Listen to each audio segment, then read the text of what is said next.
Whether you're watching your favorite NBA team at the arena, the bar, or hanging at home, grab an ice-cold Michelob Ultra and enjoy every moment of the NBA season. Stock up today and watch your team drop buckets with a bucket full of ice-cold Ultra. Michelob Ultra. Superior light beer. Enjoy responsibly. Copyright 2026 Anheuser-Busch. Michelob Ultra. Registered light beer. St. Louis, Missouri. Must be 21 plus to order alcohol. Alcohol available only in select markets. Study and play come together on a Windows 11 PC. And for a limited time, college students get the best of both worlds. Get the Unreal College Deal. Everything you need to study and play with select Windows 11 PCs. Eligible students get a year of Microsoft 365 Premium and a year of Xbox Game Pass Ultimate with a custom color Xbox wireless controller. Learn more at windows.com/student offer. While supplies last. Ends June 30th. Terms at aka.ms/collegepc. This is what everyone's talking about. Everything's on the table. This is what champions come to take. This is what everyone came to see. And the slam! No do-overs. No second chances. No more Mr. Nice Guy. This is winner take all. The NBA Finals continue on ABC and the ESPN app. Fallen Giant or Rising Force, a season from hell still led to fifth. So how exactly do we weigh up Clayton McMillan's first season at Munster? This is a very special edition of the Interpro Show. Let's go.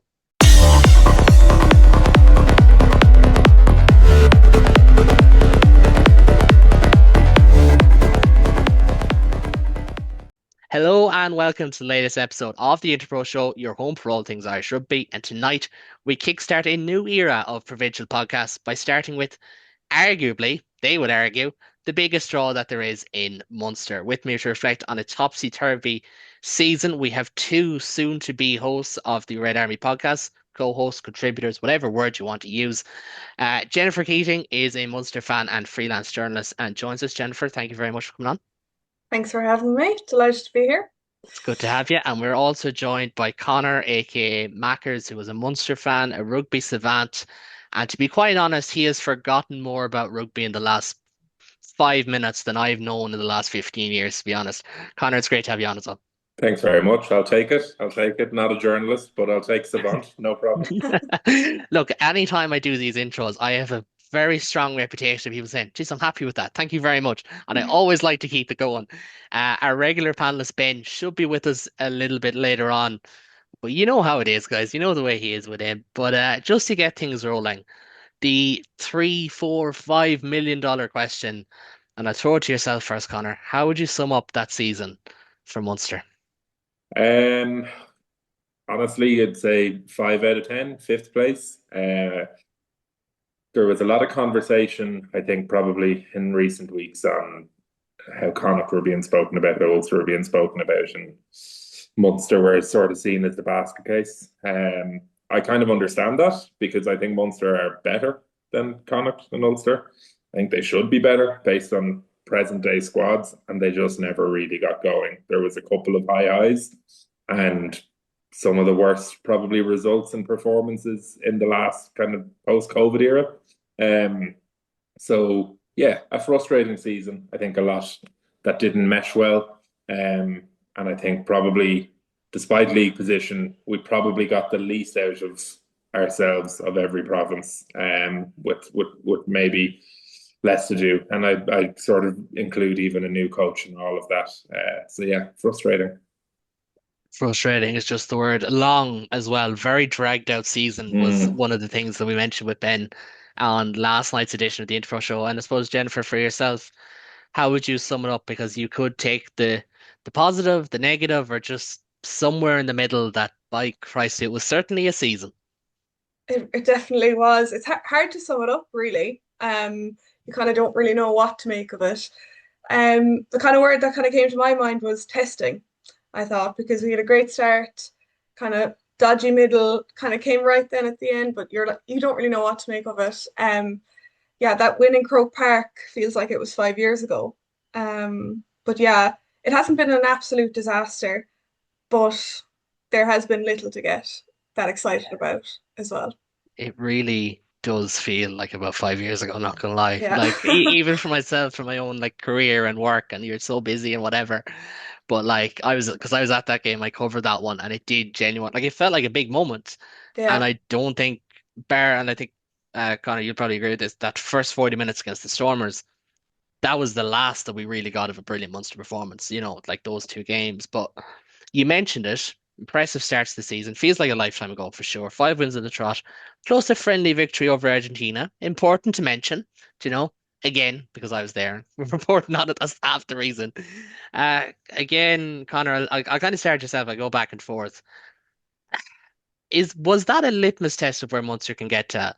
Or would you say it was a false stone? Because it did feel like similar when Munster had their best performances in the back end, they were similar to that opening block of the season as well. So where would you lie on what those meant in general? Yeah, I think the two biggest and best wins of the season for me were Leinster and Croke Park, obviously, and Treviso away. And I think obviously on paper Treviso don't seem as impressive a win, but the thing that sort of ran through for both is less is more. Munster this season, I think, have been sort of at war philosophically between maybe more off ball with what Clayton McMillan prefers and playing narrow, playing with a lot of kind of commitment, versus Prendergast, who at the best of times enjoys a high wire act. And that can be brilliant. It brought us a URC title. When it works, it's really good. But Munster have typically had an underperforming set piece, have had not enough power carriers to really kind of generate go forward ball and force compressions. And when that happens and you're playing this flat multi-layer game with Prendergast, everything becomes a 1% play. And if all you're doing is throwing out 1% plays, you tend to struggle. But those two games, Treviso and Leinster away, we saw a lot more kicking. We saw a lot more kind of, setting up transitions, allowing teams to run at us. We really exploited Leinster in that first game with that. It's not something they're comfortable with. And we worked on other teams' errors. And Munster have fantastic halfbacks, even in the Croke Park game. Craig Casey wasn't there, but it's probably Jack Crowley's best ever performance for Munster. And then come the Treviso game. Similarly, we have these quality halfbacks who, if you're creating errors and forcing turnovers and mistakes, they're great decision makers and they know how to execute in those moments. And I think it's all the best of us. So, yeah, really, I think those are the two standouts and what I'd like to see Munster double down on next season. And obviously Prendergast is now away to Bath, so that is hopefully where things are going to go. Yeah, stylistically, I'd 100% agree because I do think, like, even the Scarlets game in the opening round, it felt like Munster just dialed things back by like 5%. They were still playing an expansive brand of rugby, but it was just dialed back enough that you could see these changes. And that's why, we'll get onto it next season. I'd love to see Alex Nankivell more at 13. I think he contributes to that sort of game plan. I'd love to see a fully fit Calvin Nash. I know we were talking about it earlier on, myself and yourself, like a fully fit Calvin Nash in a Clayton McMillan Chiefs system, let's just say, could really shine because he's got a great aerial game. He works super, super hard. He's never caught out defensively. And I suppose, Jennifer, like it's so easy to look at vibes and everything in this business is vibes and narratives, don't get me wrong, in context. But it was kind of simple. Like the vibes were brilliant until they weren't, because like fast forward to the end of November, lost to the Stormers, having had a 16-point halftime lead or 15-point halftime lead, hammered by Bath. Christmas period wasn't great. So like it did really just go from one extreme to the other. And kind of that's been what's wrong with Munster in recent years, is that you get these epic highs, like say La Rochelle last season, their season before last, followed by these down lows where in that season they lost to Cardiff 2 weeks later, where nothing really went well. And the fact that that continued is a real source of frustration because these things really need to be ironed out, don't they? Yeah, it's typical Munster. Like we can play well when our backs are against the wall, but in those normal games, like we can just slip under the radar. Like, but yeah, I suppose the blistering start we did have possibly gave a bit of a small false sense of security. The kind of cracks were being covered by the blistering start, like, and I suppose the start of the Champions Cup then kind of coincided with the downturn in form, which didn't help anything. But yeah, it was disappointing because, new coach, things were going well, and then, reality quickly hit. Yeah, reality is not a word you want to be using about a downtick in form, to be quite honest. But I could see the rationale, and I suppose like that's the thing because, like Connor, you said there about the 1% plays when you hit Christmas time and the weather is horrible. I was in Porky Queeve that night. I don't know if either you were. It was abysmal. It was super cold, super wet, super windy. The Bath game was literally in a typhoon or whatever you want, whatever is the right way to call it. Like of course you're going to be less than the sum of your parts when that happens then because you don't have a style that's adequate to different weather and different teams, and that's why it's kind of funny how Munster's dialed back game like thrived against Leinster where it was a dry night, Toulon where it was a dry afternoon, a lovely afternoon, Benetton where it was a dry afternoon as well. But to kind of dig into the Champions Cup, and Toulon and Bath are important because I'm going to get into them in just a second, all seem to come crashing down. I mentioned that, like fifth in a pool of death. Fifth in the pool of death isn't too bad, but when four teams come out of six, it's not good enough. It's back into the Challenge Cup for the second time ever in the second tier. I suppose, Connor, maybe this is too nice to Munster. With the benefit of hindsight, does that change the Bath or the Toulon games? Because they obviously both went on to semi-finals. Toulon very easily could have beaten Leinster. There was that pass that didn't go to Dryan, or Dryan's pass that didn't go, and they could have been in the final. Does it change slightly, or does it just simply boil down to, well, Munster came fifth, and that's that?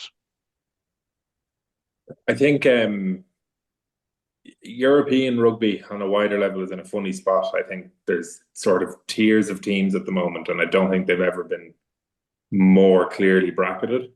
I think Bath are top three side in Europe this year. I think Bordeaux obviously are number one. I'd have Toulouse second, and I would have Bath third. And I think it just so happened that they all ended up on the same side of the draw. So, that was one where Munster this season, you saw it in early URC games against Cardiff and Edinburgh. It was far from perfect, but they have kind of enough character and enough quality that they could stay in games and eventually kind of bend them to their will and win those tight games. I don't think they're at a level currently where they can have that same sloppiness against teams like Bath, certainly not in the Rec and Toulon, where those mistakes go punished more. We saw it in the Bath game, it was over after 20 minutes. It's kind of quick, simple penalties. So we're taxing, or we're not having any kind of energy tax on Bath. They're working for nothing. They're in the 22. Johan van Graan will always have a team well drilled at set piece, clean lineouts, clean scrums, and they were able to take advantage quickly.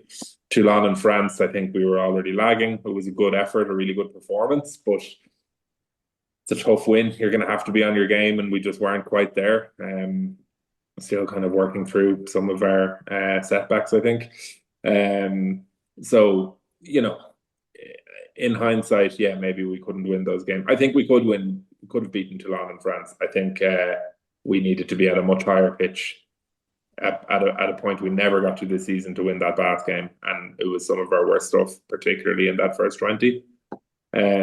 So I think for the season that's in it, I go back to, if I compare to some of the other provinces, I think Leinster are at a higher peak than Munster. I don't think they've got the best out of themselves all season, but it still leads them to probably URC favourites in second place. And given the draw European final, I think Connacht, we saw, turned it, obviously, got to top 8, won 8 out of their last 10. I think they got easily like 90% at minimum out of themselves, because I think they're at a certain level, which is below Munster.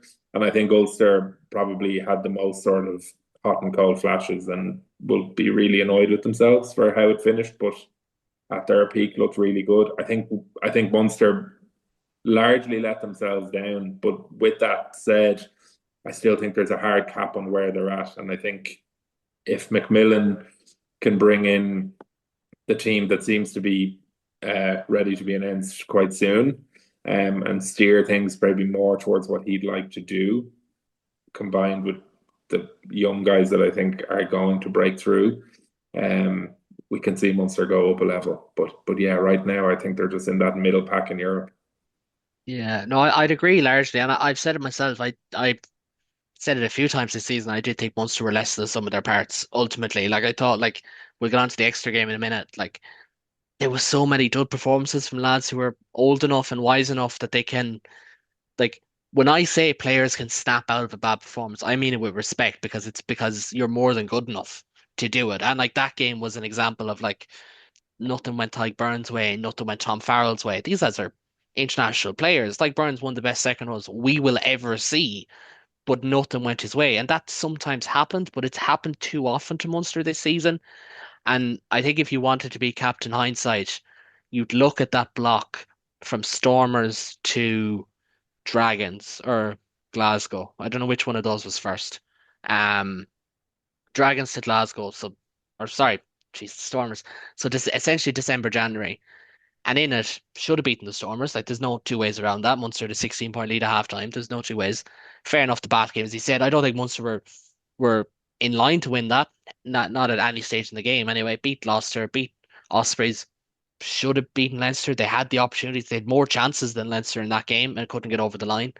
The Ulster game was horrible. The Toulon game they could have won, but again, a couple more percent off. Also could have missed out on a bonus point as well. Like we kind of forget that. And it was a Jack Crowley tackle on the line, which said on this podcast a load of times. Don't ever tell me that a 10 shouldn't need to tackle. It's 2026. They do need to tackle. Like that's important. And that came up trumps. But then there was the Cast game, the Glasgow game, the Dragons game, which weren't good. And to kind of move on to that, Jennifer, like when it comes to Europe, Munster had a high in Cork, like biggest game played in Champions Cup rugby in Cork, and first time for a long time. It was a good performance, a good win. It felt like Munster were back on track after the Bath game because of how they grounded out, how they figured it out in the second half with the likes of Alex Nankivell and shout out to Connor Bartley, who was brilliant off the bench that day. Then you had the Cast game, where everything that could go wrong for Munster did. Bounces the ball, missed tackles at wrong times, probably used the bench a bit too late in Edwin Adogbo's case because he was dominant when he came on. And those two games almost epitomised the season because in years gone by, you'd have said Munster will not lose at home in a do or die Champions Cup game. But now we're looking at it, we're like, well, they lost to Cast this year. Gloucester sent half a team. Stad sent half a team last year, beat Saracens. That was a good result. But over the last couple of years, Munster are not winning these European home games, which you have to do. It doesn't matter who you are. Edinburgh managed to do it this year. You have to win these home games. Yeah, and I think, a few years ago that would nearly be not a given, but like you'd nearly expect it. And obviously there's such high expectations for Munster in Europe. But yeah, we're not one of the European giants really anymore because we in the last couple of years we haven't shown that. And especially this year, just I think I think it's fair to say that we have underperformed because that squad and that team I think was capable of definitely getting out of the group. Maybe not too far above that, but definitely they were capable of getting out of the group. And that Cast game, yeah, was a real damper. And it probably shouldn't have happened because they were better enough to get through it. And yeah, winning, like you said, winning a home European game, in Thomond in January, what the part and parcel of Munster, like it's not great. Like we're not getting those wins anymore. No, and it was a frustrating one. I was there, and it definitely felt it was right, not at the same level, but the place felt like a morgue at full time. Yeah. Like, and I compare it nearly to the Glasgow game in 24, where Hmm. by Christ, you could have heard the dogs barking 2 mile down the road at full time. Yeah. There was not a peep after that game. And this was similar because again, it's almost a shock and awe, but in some ways, and Connor, you probably agree with me, it probably shouldn't be because Munster haven't earned the right to say that they should win home European games in recent years. They beat Saracens last year, and I thought that was arguably one of the most impressive Munster wins in recent years because Maro Itoje was unplayable that night. You don't beat a team when Maro Itoje is unplayable usually, but it's just becoming too common. And I suppose from my vantage point, covering a team, and I covered them a lot across January, was at all their games, I think, bar Glasgow. Um, Again, less than some of their parts. Big players not really showing up. Or if not, it was a case of Ray Casey showed up against Cast, Jack Crowley showed up against Toulon, Edwin Adogbo against Cast. Um, not Calvin Nash in Toulon. Someone else had an unbelievable game in Toulon in that backline. But one or two players isn't going to win you games, and that brings us on nicely to that extra game, Mackers, because Jack Crowley was unplayable. Like he was absolutely incredible in that game. The other 22, hard to make an argument whether you like them or not. It's hard to make an argument that anyone was at the level they should be. And if not for Jack Crowley, that finishes 45 nil. Never mind 31-21 or whatever it was. That's Yeah, for you, Connor. Yeah, sorry. it's 100%. I mean, I keep coming back to with Munster's performances this year. McMillan has said this a few times post match and pre match. I think kind of he can speak very directly about what he wants, like quite openly, which is interesting and refreshing, I find. But he talks a lot about like it's one thing to have that kind of big emotional moment and win a big game. And he talks about, I understand Munster's history is built on a lot of that, but I'm interested in the high level performance every week. Having that sort of high floor. That's what he's talked about all season, is raising the floor. And he's spoken about guys sort of getting their prep right every week. And I think he's right. And I think Munster, every team has some form of DNA based on history. And I think Munster's is very much, it's almost like that Irish version of like, oh, look, it'll be grand. Like Munster can be having a terrible time of it. And then somewhere in there, they'll kind of go, backs against the wall, remember what we did to Shabal and Thomond Park and, find it in us. And sometimes I think it gives Munster fans and players the best experience any rugby fan can find. And I wouldn't trade that. But they need that floor. I think honestly, I would go as far back as the URC winning season to say we haven't really ever in the last few years had something to just sit back and fall back on as a team.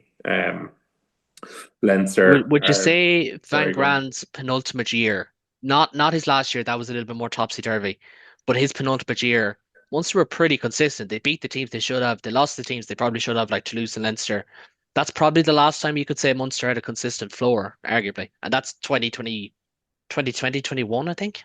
Yeah, I think so. And Van Grand became a bit of a lightning rod for all of Munster's shortcomings and criticised. Don't tell Leo Cullen or Nina Bar, but he was. And it was all about Murray's box kicking and isn't it dreadful? And I don't think anyone's aged better than Johan van Graan. His tactics were proven correct, and he's brought Bath on to levels that this would have been what they wanted, but they were coming second last at a time in the Premiership when relegation just finished. They were in a terrible spot. And I think that's McMillan's challenge, and those Munster players' challenges. They have to find a kind of base level of competence. Set piece has been so erratic for years now. I think I would rate Prendergast as an attacking coach quite highly. I just think what he wanted to do and kind of the players that were being trusted to do that matched up really badly, to be honest. Especially in combination with everything going wrong up front.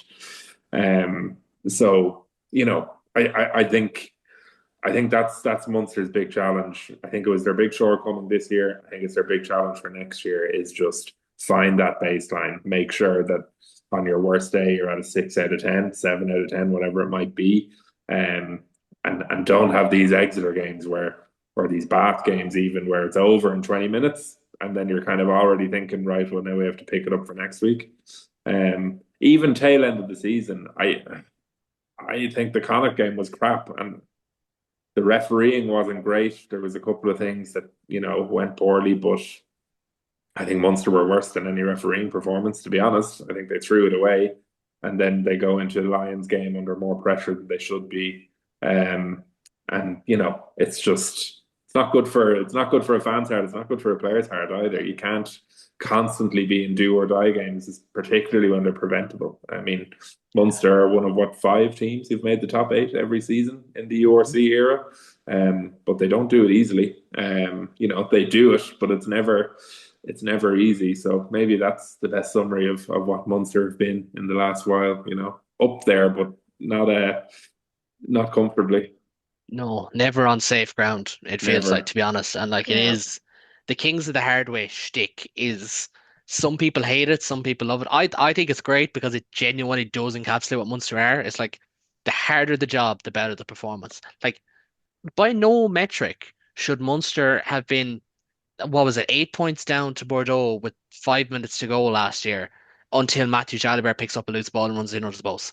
Do you know, like there's no, like Mark Donnelly and Stephen Archer were the two replacement props that day. Andrew Smith was on the wing, having played one game in the first half of the season. There was no reason Munster should have been in that game. Bordeaux were incredible, but they were. And because they do better in those tougher games. And I think the only real exception to that has been, say, Leinster, the annual Christmas game. I think to their credit, they've gotten better at that in recent years. I thought Roundtree had a very good record against Leinster, not necessarily with all the wins, but performance-wise. But again, it's avoidable. We'll get onto that in just a minute. I do need to plug the other podcasts as always before we move on, because just a reminder, subscribe to get all the latest content here in the Global Game Night channel. As I said, this is going to be part of the new Red Army podcast with Mackers, with Jennifer, with Patricia, Ben, myself, many others. So do stay tuned for that. We'll have a Connacht show, an Ulster show, and a Leinster show. But we are still looking for more guests for Connacht and Leinster. So do let us know in the comments. I think we had someone get in touch on Spotify the other day. So always access there. But it has to be said, and I will address this in the room as I was going to say the journalist, that would be a bit disrespectful, but as the host, we're not going to touch the Roger Randall stuff because it would leave us open to saying the wrong thing by accident, whatever. It would not be fair. But there was still a spate of off-field dilemmas, from redundancies, coaching switches, the fallout, the pressure, as you said. And I suppose, like, Jennifer, like, there's really an element where there's just real life pressure. Like it's more than just can we beat the Lions? It's can we beat the Lions to get into Champions Cup, which might save people a few jobs, might get an extra guy in the door.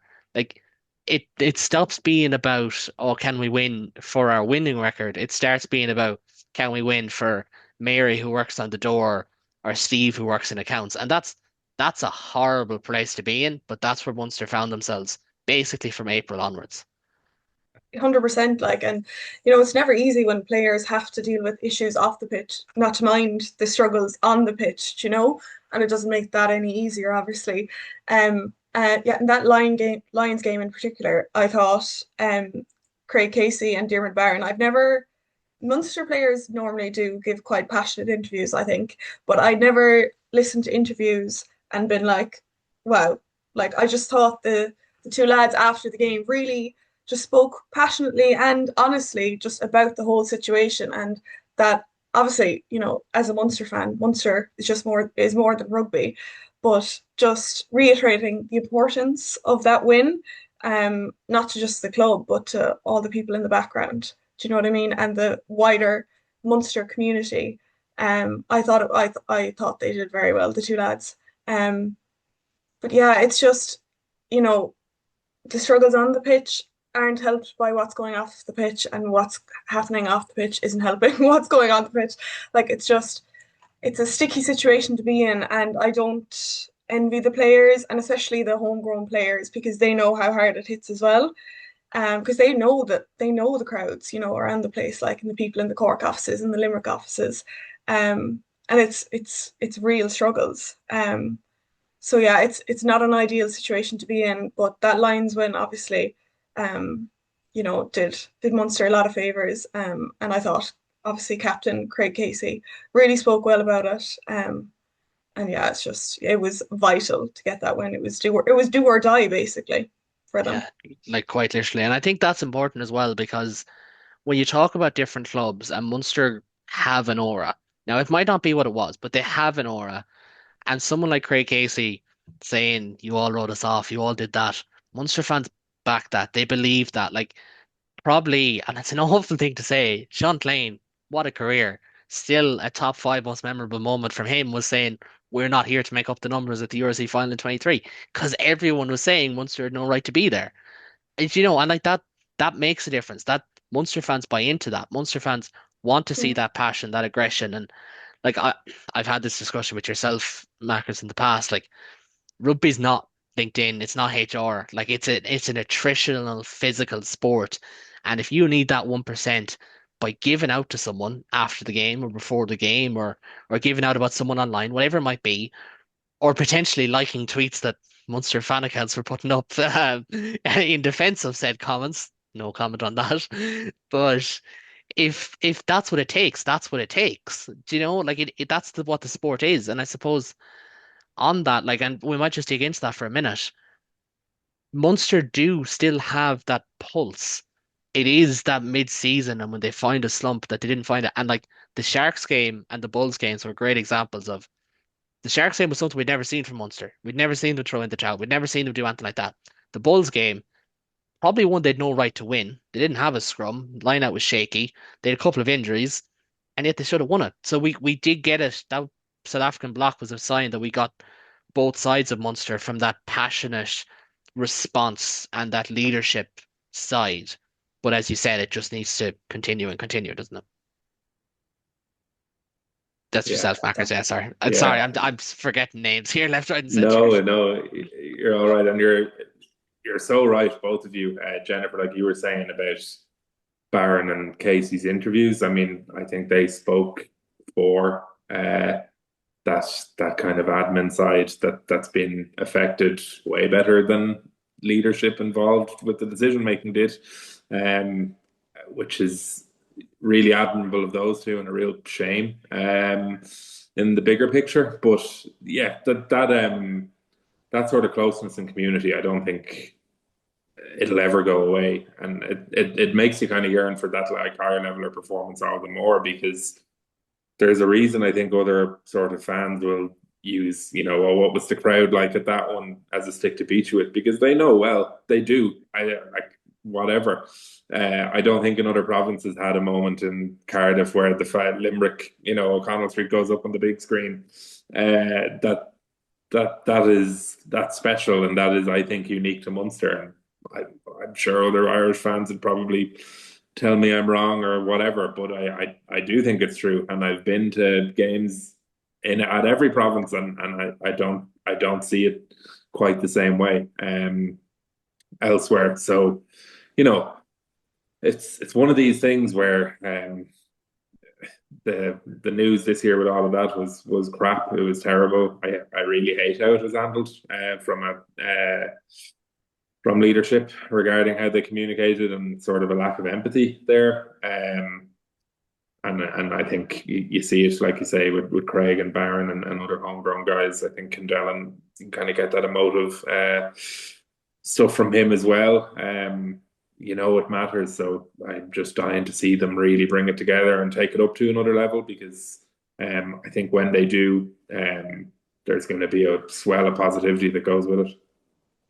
I was fortunate enough, because you mentioned him, I was fortunate enough to interview Alex Candellin last year when I was in college in Limerick. Very polite, very eloquent, smart guy. And I don't mean that as a slight, but like professional athletes, some guys are great speakers, some guys are not. That's just the nature of the gig. He is a great speaker. But when himself and Gavin Coombs came on the presser before the Lions game and said nothing, and I mean nothing, it was an exhibition in its own right, because it's so easy to give these long answers of like, yeah, sure, you know yourself. Like the GA lads is best at it. It's like, sure, you know yourself. Sure, he marked me well. Sure, it's grand. And just to do 5 minutes of that, but they gave nothing away. And I mean absolutely nothing. Like there was, I think Alex Candellin, for like 2 questions out of 3 at one stage, gave 2-word answers or less. Like it was an exhibition.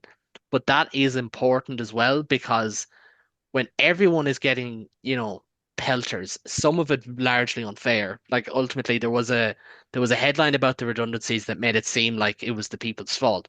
It's never the people who are being let off who are at fault for redundancies. That's just the nature of it. Like we're all old enough to know that as being a truth. Um, but I suppose the flip side of it all was that it was avoidable. And for all the talk about finances, I would be of the opinion rugby is not a financially positive sport. I think some people like to think it is, but it's really not. Do you know, like we're going to have 2 URC semi-finals this week with a combined attendance of maximum 40,000. Do you know, maximum, and that's only because Glasgow moved out of home. So there's all that. But Jennifer, to come back to you, like that avoidability of it all, and I think I wrote about this. I don't know if it got published in the mainstream or on my Substack, I can't remember, but it just always felt so avoidable. And I think, like it's not up to us to look at Ian Flanagan, Ian Goslow, whoever it might be, Clayton McMillan, and discuss it. But if you are a fan, it is only natural to say, well, we shouldn't be reading the Irish Independent well, maybe don't read the Irish Independent if you're a Munster fan, but you shouldn't be reading it every single day and having something thrown at you. It shouldn't be that way. So that's where the avoidability comes in. Would you agree? Yeah, and I think Munster as a club, we're quite, I think tribal would be a word that would come to mind. And, you know, all the stuff that was coming out, it was just like one after another, piling on top of the downturn in form. And obviously, like the whole redundancies issues, like that hits home, like, do you know what I mean? And yeah, it was avoidable. And I think the way obviously the management dealt with it and the way it was just communicated, it seemed messy. The whole thing just seemed a bit messy and disorganized and disjointed. And obviously the baseline of the whole issue is, quite sad. Like, and obviously, like you said, rugby probably isn't the most profitable sport, and we're all aware of that. Like, but to have for Munster to have possibly recorded losses of, I think it was up to 1 million last season. Like, it's not great showing. And Munster fans, I think more than the other three provinces. I could be wrong, but we kind of take it to heart a bit. And yeah, the whole story about the redundancies really, I think, left a sour taste in a lot of fans' mouths. Yeah, just not good. Yeah. No, I would agree. Because I think actually, because funnily enough, I know Connor, you know a lot of Ulster fans yourself from your own line of work and things like that. I remember talking to Ulster fans around the time of the Johnny Petrie stuff and Hugh McCaughey coming in, and their accounts were all over the place at the pitch, and they were basically like, "Oh Jesus, no, not a chance of my supporting this team through this. Like, what are they at? Like, they're pissing away my money." Whereas Munster fans, it has genuinely been more of a like, what are you doing for us? And like, it's not like it's I'm not trying to make it like one is better than the other. They're two very natural reactions. But it was that sense of like, what is going on? Like, why are we getting pelters of this? Why is every story about Munster? Why is my money not being reinvested better? And it's understandable. And obviously, again, I do think the one thing about it being a redundancy story was people recognized that there was actual humans at play. I don't think anyone ever bought that, like, oh, the playing group, oh, this. It was like, no, like, we know that if this happens, this is someone who might work with the women's team or club and community development officers and things like that. Like, it's a very different, it's not your guys on central contracts who are the first to lose them ultimately. And that's not a jibe in case Leinster fans come at me about James Lowe. But on that, like, obviously they salvaged their season at the back end. One thing that could be seen as frustration, Connor, is lack of signings. Now, I will say the provinces at large have made very few signings. Leinster have two, as far as we know, without being confirmed. Peter Dooley, Joey Carberry. Munster have Ainger, Van der Merwe. There's talks of a signing of 15, and then you could count Ben O'Donovan, but that would be pushing the boat out. Connacht and Ulster have made a few more.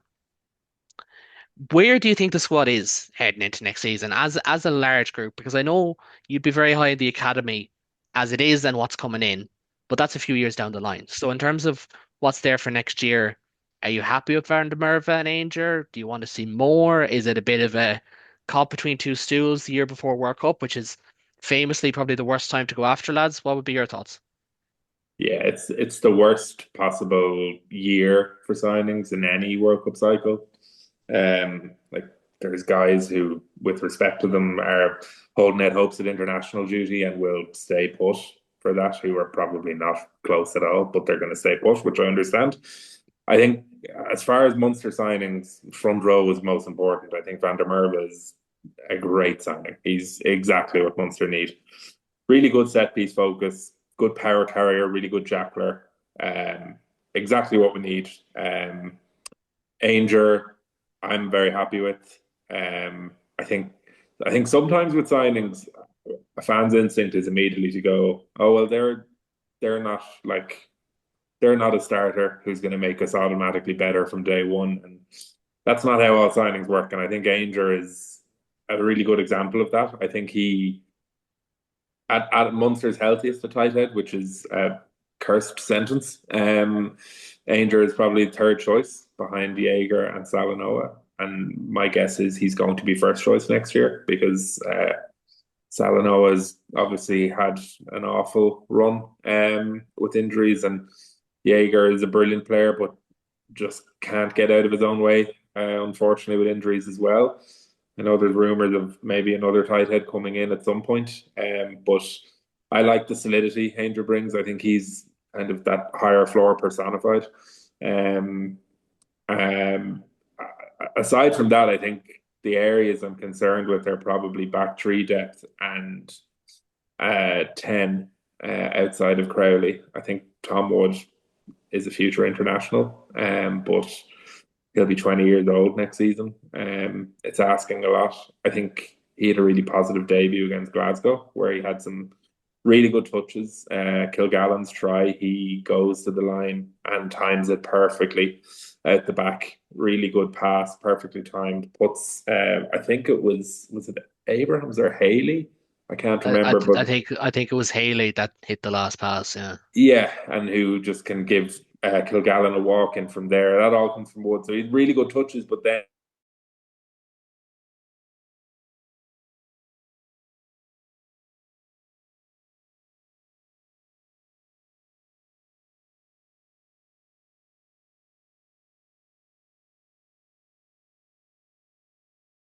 those are natural mistakes for a young player. That's fine. That's going to happen. Like I say, I think he'll be an international, but it's asking a lot of him next season. And Hanrahan obviously is another year older. We're the same age, so I'm not going to say he's past it, not far from it. But you know, he's a year older. I think at his best, he was a guy who could really use his athleticism, and that's fading, unfortunately. And then back three, I think I'm hoping our sort of shift to game plan will make certain guys look a lot better next season. But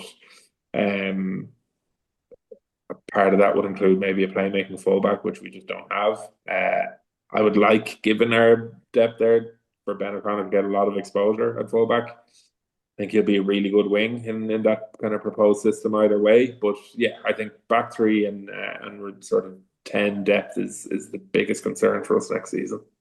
Yeah, absolutely. I actually went and looked it up just to see before 22-23, which would have been the last World Cup cycle year, see who Munster signed. They signed Malachi Fekitoa from Wasps. But he was one of the players that they cut to make room because they were about to go bust. Mm-hmm. And Antoine Frisch from Bristol, who was not a marquee player. He was IQ. He was in and out of the starting team with them. He wasn't on the England radar. So that's kind of the caliber. If you're getting two or three players, now to be fair, Frisch had a good impact. Fekitoa had a good impact. But that's kind of what happens at this end of the cycle, as you said. And look, I think Munster could really do with a back three signing as well, to be quite honest. I would not be surprised if Alex Lankford starts a game of the wing next year at some stage because they end up, because if there's one thing that we know for certain is that if Munster are slightly light in a position, that's where all the injuries will end up happening as a kind of FU from the injury gods. But to kind of put a bow on last season, we'll get into next year again afterwards. Jennifer, what can we say of Volume 1 of Macmillan? Because as much as we discussed, there was the Mike Prendergast style versus his style, there was the floor, there was the fallouts, the player changes. We haven't even mentioned the fact that Munster lost 200 cappers last year, and O'Mahony, Murray, and Stephen Archer. Long live the Stephen Archer flag in La Rochelle, by the way. The incredible work of art. But yes, there was a lot of, big name players, David Coyne, all out the door last year. So where would you put this first season? Because I think when Macra started things off, he said 5 out of 10. I won't put a number on it, but what would you say? Yeah, to be honest, I do think 5 out of 10 is fair. Given that we finished fifth, but it's kind of hard to sum it up or to know what to make of it really. And I suppose the kind of the talk about Macmillan as well is slightly changing, and the kind of lots of conversations being had, and it's not overly positive, but it's not overly negative. So it's I definitely think the squad as a whole under McMillan is at a bit of a crossroads, and those front row signings definitely will, um, make a difference. But yeah, it's kind of hard to kind of describe really how the first season went. It wasn't a disaster, but it wasn't great. And the high standards that us Munster fans have, it probably I do think they underperformed is my baseline, and I think they could have done a bit better. Um, and the issues towards the end of the season hasn't helped McMillan either. But yeah, I think 5 out of 10 is fair. I think Yeah. you couldn't give him more than that, and I think less is a bit harsh. So yeah, I would agree on 5 out of 10. Yeah, I think ultimately, I discussed this on last night's Interpro show. Munster should be aiming for semi-finals every three years out of four, 3 years out of five. I don't think every year with the nature of their squad and whatever it would be achievable. But ultimately, they haven't done that. There's been 5 seasons Yeah. of the URC. They made two semi-finals. Yes, there was penalty shootout last year. I know we don't need to relitigate that. That was horrible. No winking. God. But oh Jesus, that was a painful weekend. Um, although I did go to Galway the day after and had a great night out. But anyways, that's one way of looking at it. But at the same time, Munster came fifth in a season where in November they looked secure to make semi-finals by having the last four finishing top four. So you have to look at it through that prism as well. And Yeah. I suppose to dig into next year, Champions Cup is secure. They'll be back in Porky Queeve. Don't get me started on the new Champions Cup format because they've messed around with it again.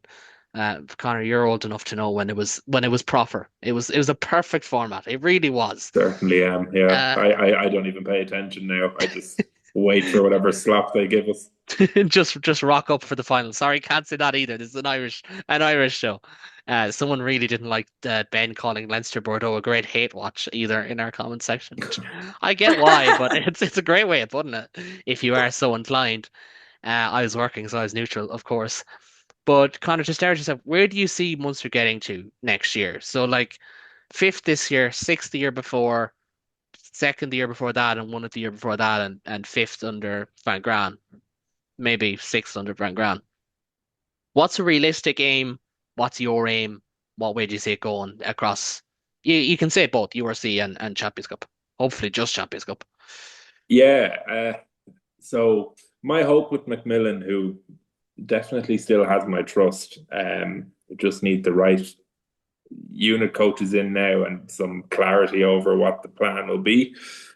But my hope with him goes back to the phrase pain is part of the healing process, and I think this season has been that the pain portion of healing.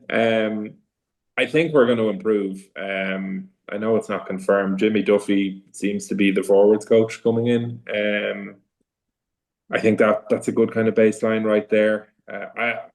My expectation with signings there and my kind of read on how McMillan can do with the team next year is we will be top four in the URC. There's obviously natural inclination to compare Munster with Leinster, and that's fine. I get that.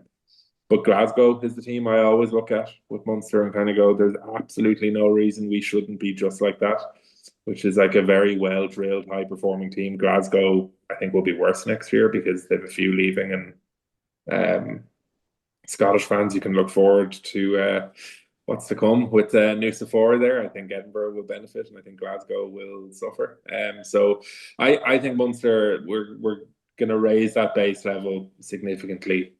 Like if I compare what happened this year to next year, I think we don't throw away the Stormers game at halftime. I think we should be doing a double over Connacht. I really do. And then you're talking about a couple of points here and there, picking up bonus point wins. Like we didn't over the Dragons, isn't that right? Another 4-point win? No, that the Dragons, granted, that was in an absolute monsoon as well, which is common for winter rugby in Ireland. Dragons and Zebra were neither of those were bonus points, but Glasgow Yeah. was, which is the weird anomaly of it all. Yeah, so like you're talking there in the guts of what, 8 or 9 points, which I don't have the table in front of me, but that would probably put Munster into second Yeah, I think this so. season.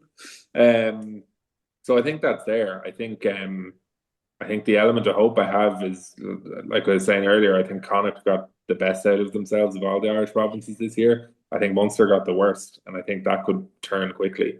With a couple of young guys who should be ready for big action next year. Europe, I just don't know. We just have not been good in Europe for quite a while. And it's really frustrating because that sham of a tournament is very easy to make the final four in these days if you're in any way competent. Like if we just need one season where we pick up two big wins and win our two home games, and then like no disrespect, but when I look at who Leinster beat to get to a European final this year, I think like it could be anybody. It genuinely could. You just have to put yourself in that position. So look, I think gun to my head, I think we'll be at worst URC semi-finalists next year, and I think with that, I'm just full on hope. I'm going to say we make last eight of Europe. On top of that, Champions Cup, not a challenge. I I would put in. I don't have a prediction just yet, and I'll have so many podcasts to do that in next season. But I think that has to be Munster's baseline on a kind of every 2 to 3 year basis. Like they did make Mm-hmm. quarterfinals last year. They made semifinals 2 years ago with the URC. I do think it should be. And like ultimately, I think the biggest frustration in Europe is Munster have had the dud pools where they've had like Bayonne, Stade Francais, Cast, these teams who they should be beating every year at home and not gotten the job done. Like that draw with Bayonne. I was on a plane as that drop goal was being hit. Like I probably should have my phone off at that stage, but it was one of those that got away, and that's just been a consistent theme. But Jennifer, and I'll give you the closing word on this. Like there will be a return to Cork. There could be, one of those famous Munster nights where someone like Toulouse come to town and Munster turn them over in this weird game. You just never know. But what would be your expectation, your prediction looking into to next season? And as I said, we all hope, everyone hopes in Irish rugby that it's not Challenge Cup again because and I said this on this show, we as a nation over celebrated. Oh, there's three teams in the Challenge Cup. It's like, no, you do not celebrate that. That is not good enough. So where do you think it'll be next year? Yeah, I suppose baseline, you just want a better showing. I think that was the disappointing part about this season is we were nearly there in a lot of the games and a few tweaks or a few, bounces of the ball and we could have, gotten a few more results and then we could have, gone on. So I think the few tweaks that hopefully will be made over the summer, and the especially the signings to the front row, will definitely have positive impact. And you would hope at least quarterfinal in the Champions Cup, and obviously top four again in the URC. It's definitely doable. We have the squad to do it, and I think we had the squad to do it this year, but obviously didn't happen. I think we do have the squad to do it. And it's funny, like all the talk about Munster, and even before the Lions game, um, you'd swear we didn't make the top eight or anything. Like, we do kind of catastrophize a small bit in Munster, and we, those high expectations we do have. So again, it wasn't a disaster, but I do think they definitely underperformed and had the capabilities to do better. And I think they will. Obviously, it was Macmillan's first year as well, and that has to kind of be taken into consideration a small bit. So I think, yeah, no, it is positive for next season. We have to be positive, obviously. But definitely, yeah, top four in the URC and definitely a better showing in Europe, which I think is doable. And like you said, like, those home games we need to be winning. And you never know with Europe, like Munster, backs against the wall on a European away day. That's some of the best performances any Munster teams have ever put in. So it's definitely doable. But yeah. Yeah, no, it is, and that's the thing. Like, I'm not overly high in the Champions Cup as a competition and what it's become, but like it's absolutely within reach. But having something within reach and actually going and taking it is two very different things. Like, I also maintain that Ulster should have been making at least the semi-finals of the Challenge Cup, given the squad that they had as well, and so on. I think Connacht maybe underachieved because ultimately they lost in Bridgend to the Ospreys in a game that came back to bite them in terms of seeding. So that meant they had to go to Montpellier in the quarterfinals. But thank you very much for joining me this evening, Jennifer and Connor. It has been really good. We are going to have, as I said, season recaps for the different provinces. Next week we actually have our 50th episode, so the main four will be back for that, hopefully celebrating positive URC semi-finals. And then we'll do our further season recap for both Connacht and Ulster, where, as I think I said last night, there's a lot of symmetry between those two sides when you break it down. If you like to see or hear, if you want to contribute to the Global Gainline family, please do get in touch, like, subscribe. You get notified if you turn on the bell icon for when our podcast dropped. If you have any questions or thoughts, you can get us on Twitter via the comment section, where we're always watching. But from me, Caolán, from our two new members of the team, until next time, take it easy.